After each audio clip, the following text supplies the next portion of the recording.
Ndugu zangu katika Kristo, tumsifie Yesu Kristo. Karibuni katika tafakari ya neno la Mungu, ikiwa leo ni Dominika ya 20 ya mwaka A wa kanisa. Masomo yetu katika Dominika hii, somo la kwanza linatoka katika kitabu cha Nabii Isaya, ile sura ya 56 aya ya kwanza na ile aya ya 6 hadi ya 7. Somo la pili, waraka wa Mtume Paulo kwa Warumi, ile sura ya 11 aya ya 13 hadi ya 15 na ile aya ya 29 hadi 32. Injili ni Injili ya Mathayo, ile sura ya 15 aya ya 21 hadi ya 28. Na wazo kuu linalotuongoza katika Dominika hii ni omba usiache. Omba usiache. Ndugu zangu, maisha yana mahitaji mengi sana toka kuzaliwa. Mtoto katika kukua kwake, tangu kuzaliwa kwake hadi kuwa mtu mzima, ana mahitaji ya kila siku. Hii ni kwa sababu hakuna mwenye kila kitu, hakuna aliyekamilika kama yeye alivyo. Lakini si muda wote huyo mwanadamu aliyezaliwa na mwanamke huwa anapata kile anachokiomba au huwa anapata kile kwa muda ule ule. Kuna baadhi ya mahitaji lazima kuomba zaidi ya mara moja au mara mbili bila kuchoka pindi unapokutana na yule mtoaji. Maisha ya mwanadamu yametufundisha hivyo. Mara nyingi hata sisi kwenye familia umekuta wakati fulani baba au mama au mlezi aombwi mara moja au mara mbili.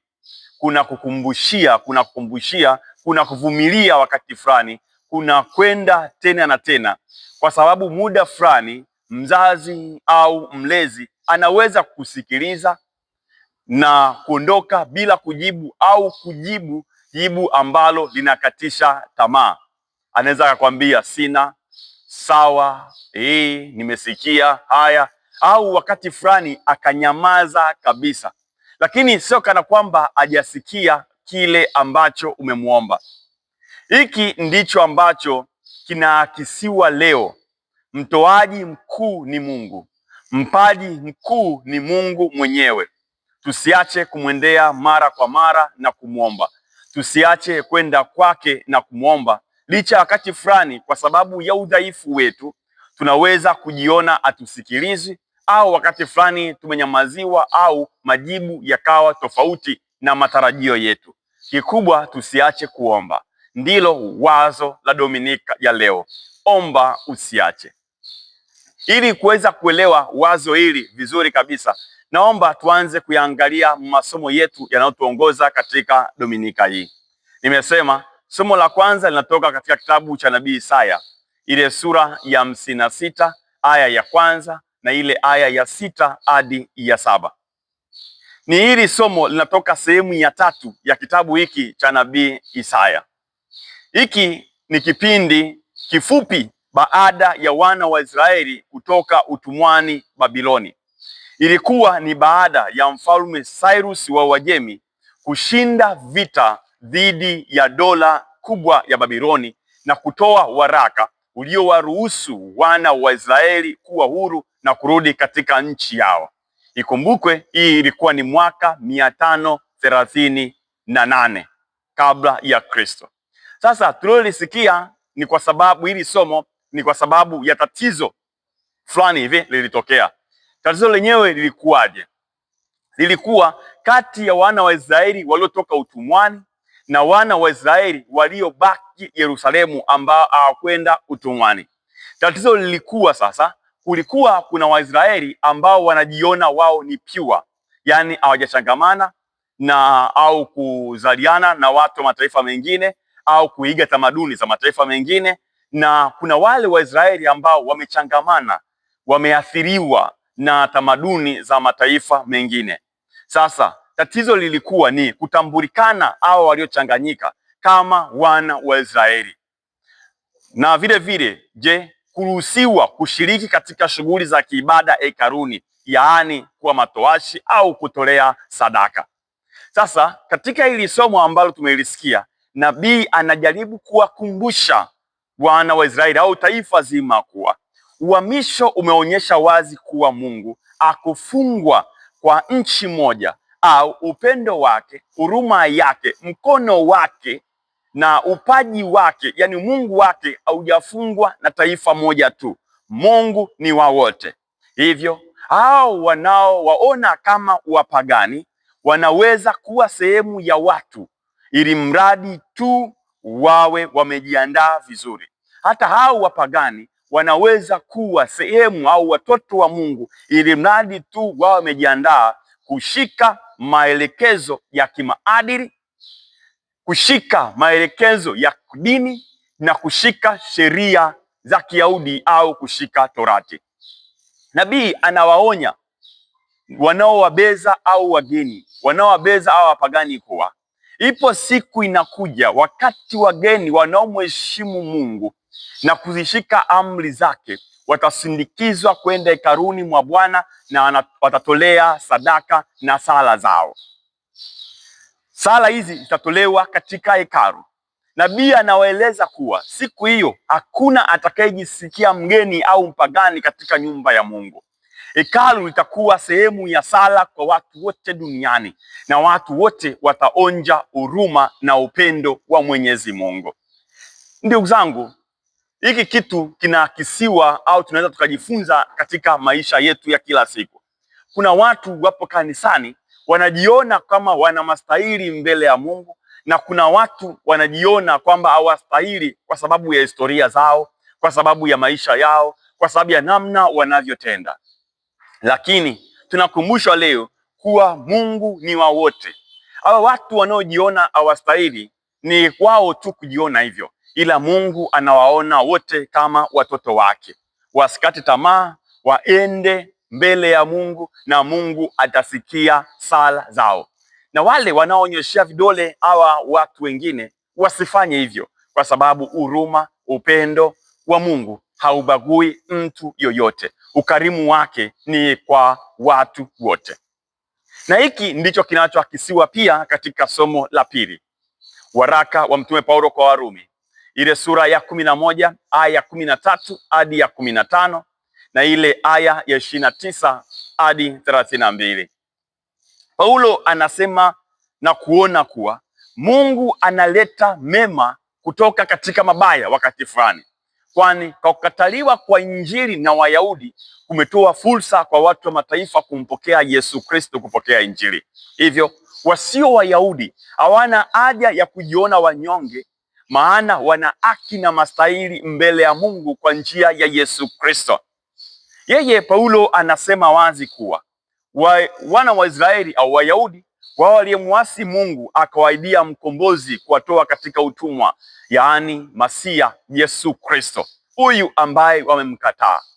Na watu wa mataifa kwa dhambi walimwasi Mungu pia na wakakombolewa kwa mateso, kifo na ufuko wa Bwana wetu Yesu Kristo. Hivyo wote mbele ya Mungu ni sawa. Mbele ya Mungu huruma yake, upendo wake ni sawa. Hakuna haja ya kujiona wanyonge, wala Wayahudi hawana haja ya kujiona kwamba wao wamestahili zaidi ukombozi. Hapana, mbele ya Mungu wote ni sawa. Tuna haki au wana haki ya kwenda na kusali mbele ya Mungu. Wote ni wana. Ndio hiki ambacho tunakisikia katika somo la Injili. Injili ya Mathayo sura ya 15 aya ya 21 hadi ya 28. Hii ni Injili ambayo tumeizoea sana, maana tunaweza kuisoma pia katika Injili ya Marko ile sura ya 7 aya ya 24 hadi 30. Mwinjili Mathayo anamuita huyu mwanamke Mkaananayo. Hawa ni watu wa ukoo wa Nuhu kwa mtoto wake Hamu. Nakumbuka kitabu cha Mwanzo ile sura ya 10 aya ya 6 na ile aya ya 15. Watu hawa waliishi Kanaani, yani Wakananayo. Marko anamuita Msirofoinike, yani mtu mwenye tamaduni za Kigiriki hivi.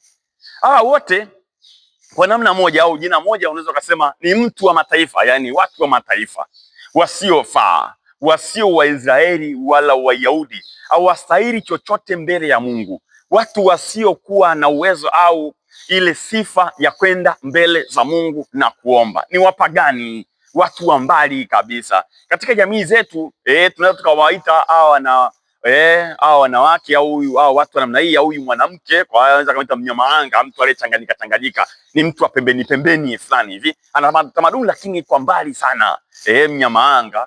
Au Wachaga wanamuita chasaka, yani ni mtu fulani hivi ambaye ana mastahili sana, sawa na wale wazawa kabisa. Ni mtu aliyepoteza asili yake, ambaye si sawa na sisi, unaweza ukasema ni yeye na sisi mbele hii ya Mungu. Lakini licha ya kuwa na hayo yote na mtazamo huo wote wa kijamii, ila kuna cha kushangaza. Mwanamke huyu, tofauti au kinyume na matarajio ya wengi, anamuita Yesu Bwana na anasisitiza, Mwana wa Daudi, unihurumie. Si kwa ajili yake, bali kwa ajili ya binti yake. Anaomba aachi licha ya vikwazo mbalimbali. Sasa ndugu zangu katika Kristo, baada ya kuelewa hayo, kuna mengi sana ambayo tunaweza kutafakari katika Dominika hii vizuri kabisa, lakini naomba kwa machache, kwa kifupi, tafakari mawazo makuu mawili ambayo yatagusa moja kwa moja maisha yetu sisi kama Wakristo, tukitafakari hasa injili ya leo. Wazo dogo la kwanza ni maisha yana mengi sana. Ambaye jirani yako, maisha yana mengi sana. Ni kitu fulani hivi, maisha yana mengi sana. Sasa hapa tuelewe vizuri. Injili inaelezea tukio ambalo lilitokea sehemu za Tiro na Sidoni. Yaani Yesu akiwa sehemu za Tiro na Sidoni, anakutana na mwanamke Mkanaani, mwanamke aliyekuwa katika hali ya kukata tamaa, mwenye maumivu yasiyosemekana. Sikia, anakuja kwa Yesu na kusema na kulia kwa machozi, unirehemu Bwana, Mwana wa Daudi, binti yangu anateswa sana na pepo. Binti yangu, hiyo ndio shida, anateswa sana na pepo. Mathayo 15 aya ile ya 22. Angalia vizuri maneno ya huyu mwanamke asiyestahili. Ingawa astahili, anapopata nafasi ya kuonana na Yesu, aanzi kwa kuomba utajiri, kuomba mafanikio, kuomba umri mrefu au chochote kwa ajili yake. Anakuja kwa magoti na machozi mbele ya Yesu na kusema kile anachokihitaji, na anasema anayempenda anateseka. Anayempenda binti yake anateseka. Amini usiamini, haya ni maumivu makali sana ambayo unaweza usiahisi, lakini kama mzazi unaweza ukayajua. Inaumiza sana mzazi kuona mwanaye aliyemzaa anateseka. Huyu ni mama aliyekaa na huyu mtoto tumboni mwake kwa muda wa miezi 9, anateseka. Inaumiza sana, inaumiza sana, inatesa sana. Yawezekana alijaribu kutafuta suluhu au kutafuta namna ya kumtibu huyu binti yake, lakini imeshindikana. Amesikia habari za Yesu, ameona Yesu akitenda, na anapata nafasi licha ya kuwa astahili ya kumwona. Anajua huyu ndiye kimbilio langu, huyu ndiye atakayenisaidia, nisimwache, nimweleze moja kwa moja. Ndugu zangu, naomba mwelewe hiki. Huu ni mfano wa maisha yetu sisi kama Wakristo, sisi kama watu mbele ya Mungu. Yawezekana tupo hapa kanisani, kuna mama analia na kuomba kwa ajili ya mtoto wake ambaye ni mgonjwa, hawezi, anapitia mateso yale sawa na ya huyu mama. Yawezekana tuko hapa, kuna baba anapiga magoti, si kwa ajili yake, bali kwa ajili ya mke wake aliyetembea naye safari ndefu ya maisha. Sasa mke amelala, hawezi tena. Yawezekana tuko hapa, kuna mama analia, anasali, anapiga magoti, si kwa ajili yake, bali kwa ajili ya mume wake ambaye anatambua ni nguzo ya familia, lakini anaiona nguzo hiyo inaenda kuanguka na kupotea kabisa. Anaona picha akimwekea udongo mume wake pale kaburini. Ni maumivu makubwa sana. Inawezekana tuko hapa, kuna mtu anasali na kuomba kwa ajili ya wazazi wake waliomlea tangu mtoto, tangu ujana wake, na kuhakikisha anakuwa jinsi vile alivyo, lakini anaona wazazi wake wanateseka na magonjwa ambayo hayana tiba. Anaona baba yake, anaona mama yake anavyohangaika kitandani. Ni maumivu ya hali ya juu sana, sawa sawa na ya huyu mwanamke. Ni maisha haya, huu ni mfano. Yamkini kuna mtu hapa analia pia kwa ajili ya mtoto wake aliyepotea njia. Anaona mtoto wake anapotea katika shimo, yaani ameshikwa na pepo, unaweza ukasema, lile ambalo linampoteza kwa sababu ya umri, kwa sababu ya makundi, kwa sababu ya urika fulani. Basi mtoto anapotea, kuna mzazi anapiga magoti, anasali. Inawezekana tuko hapa, kuna mtu analia, yamkini tuko hapa kwa ajili ya familia yake. Ulevi umepiga hodi, pepo la ulevi limepiga hodi, pepo la uzinzi, uasherati limepiga hodi na kuharibu familia yake. Anapiga magoti akisema, Mungu, huu mtihani ni mzito sana, mume wangu anaangamia, mume wangu anapotea, naomba unisaidie, familia yangu inagawanyika, naomba unisaidie. Ndugu zangu, naomba nikuombe kitu, nikueleze, wewe si wa kwanza kulia au kusali kwa ajili ya hali za wengine. Ibrahimu alifanya hivyo alipokuwa anamwombea Rutu. Kitabu cha Mwanzo ile sura ya 18 aya ya 16, unaweza ukaenda mpaka 33. Kumbuka, Mordekai aliombea taifa lake. Kitabu cha Esta sura ya 4 aya ya kwanza mpaka ya 10. Esta nabii alipiga magoti kwa ajili ya taifa lake, ile sura ya 4 katika kitabu chake aya ya 14 hadi 30. Wewe si wa kwanza. Kumbuka, Mtakatifu Monica alilia sana mbele ya Mungu kwa miaka kadhaa kwa ajili ya kijana wake Agustino aliyekuwa anateswa na anasa za ulimwengu. Mungu alisikia vilio vya hawa wote na akawajibu kama alivyomjibu huyu mwanamke. Mtoto wake Agustino baadaye akaja kuwa mtakatifu mkubwa sana. Wewe si wa kwanza, kwa sababu katika maisha kuna wakati lazima kwenda mbele ya Mungu, si kwa ajili yako, bali kwa ajili ya baba, kwa ajili ya mama, kwa ajili ya mke, kwa ajili ya mume wako, kwa ajili ya watoto wako, kwa sababu Mungu yawezekana amekufunulia wewe, amekupa nguvu wewe ya kumtambua yeye na kuelewa au kujua nguvu zake. Hauna haja ya kusubiri, bali kwenda na kulia mbele yake. Naamini kupitia wewe tumesikia huyu mwanamke akumleta mtoto wake, bali kupitia sala na uvumilivu wa huyu mwanamke mtoto wake alipona.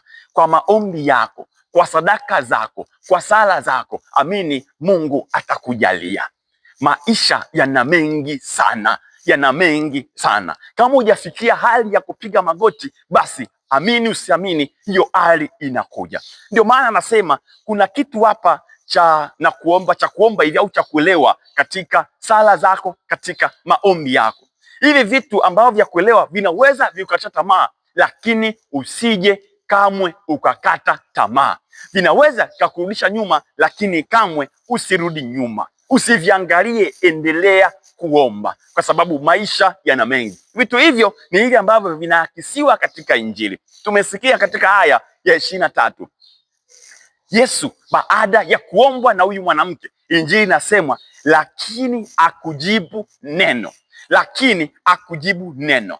Niwaambie hapa, Wakristo wengi hasa Wakatoliki tumeacha kusali, tumeama makanisa, wengine tumekata tamaa kwa sababu tumeomba sana, tumesali sana, lakini Yesu akujibu neno. Kuna watu waliomba sana, ila mbingu zilionekana kuwa kimya. Waliomba juu ya ugonjwa au mgonjwa wao ili apone, lakini Mungu alimchukua. Waliomba kazi, lakini milango ilifungwa. Waliomba mke au mume, ila hakuna majibu. Waliomba ndoa zenye amani, familia yenye umoja, lakini Yesu akutoa jibu lolote. Waliomba amani mioyoni mwao, lakini Yesu akutoa jibu lolote. Kama hujakutana na hali hiyo ya Mungu kukaa kimya, Yesu kutotoa jibu, subiri. Ndiyo maisha. Maisha yana mengi sana. Kuna wakati, amini usiamini, utaomba, utasali novena zote, utaabudu sana Yesu wa Ekaristi, ila Yesu hata jibu neno lolote. Hicho kisikukatishe tamaa kabisa. Tumesikia kitu cha pili ambacho kinakatisha tamaa. Tumesikia wanafunzi wakisema, mwambie aende zake, maana anapiga kelele akitufuata. Haya ni maumivu juu ya maumivu. Mungu ajibu, lakini wanadamu wanajibu, na majibu ya wanadamu ni haya ambayo utasikia: aende zake, atoke, amjali mume wake, ameisababishia mwenyewe ugonjwa, amejitafutia, anafanya nasari sana, hajali familia yake. Ni maneno ambayo yanaumiza sana. Mnafiki huyu. Ni maneno ambayo ukiyasikia unasema, Mungu wangu, Mungu wangu, kwa nini hivi? Nikuombe kitu. Kama hujakutwa na mtihani wowote wa maisha, kamwe usimnyoshee kidole. Usiseme maneno haya ya hawa wanafunzi kwa yule anayepitia mitihani au anayepiga magoti mbele ya Mungu. Kumbuka, dunia ni duara, wahenga wanasema. Nawe unayelia mbele ya Mungu, kumbuka, ukimya wa Mungu si kukataa kwa Mungu. Ukimya wa Mungu si kutokuwepo kwa Mungu. Ni kipimo cha imani, ni kipimo cha uvumilivu wako. Ipo siku Mungu atakujibu na ulimwengu utanyamaza kimya. Dunia ina mengi sana, maisha yana mengi sana.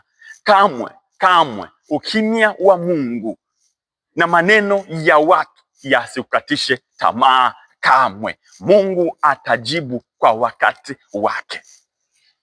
Wazo dogo la pili ni usiondoke mezani. Usiondoke mezani. Naomba niseme hapa kitu ambacho mkielewe.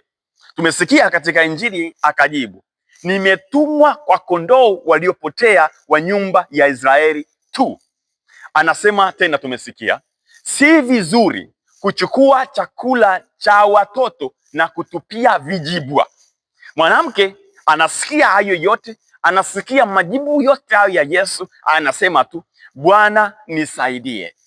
Anajibu, hata vijibwa hula makombo yaangukayo katika meza ya bwana wao. Usiondoke katika meza. Elewa hili, watu wa mataifa waliitwa mbwa kwa sababu walikuwa au walionekana hawajui sheria za Mungu, hawajui Torati. Lakini Yesu alitumia vijibwa kidogo kupindisha au kupunguza makali ya dharau au ya tusi hili. Ila ni kauli ambayo ilikuwa inaumiza sana.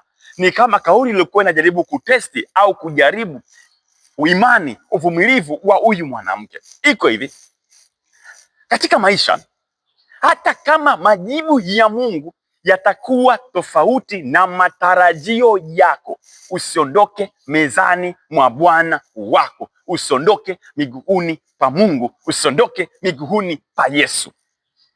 Kamwe, kama huyu mwanamke, endelea kuomba, endelea kuhudhuria misa, endelea kupokea Ekaristi, endelea kuungama, endelea kusoma maandiko matakatifu, endelea kusali rozari, endelea kuamini hata kama hakuna kinachobadilika. Mtakatifu Padre Pio katika tafakari yake ya somo hili alisema, omba tumaini wala usijali chochote kile, usikate tamaa. Mkristo Mkatoliki, elewa hiyo. Yesu alimwambia yule mwanamke, mama, imani yako ni kubwa, utendewe kama utakavyo. Imani kubwa, elewa. Ndio maana kuambia usiondoke mezani. Imani kubwa ni kutumaini unapoelewa, kutumaini usipoelewa, ni kusifu unapopata, kusifu usipopata. Kusimama na Mungu njia inapokuwa rahisi, kusimama na Mungu njia inapokuwa ngumu.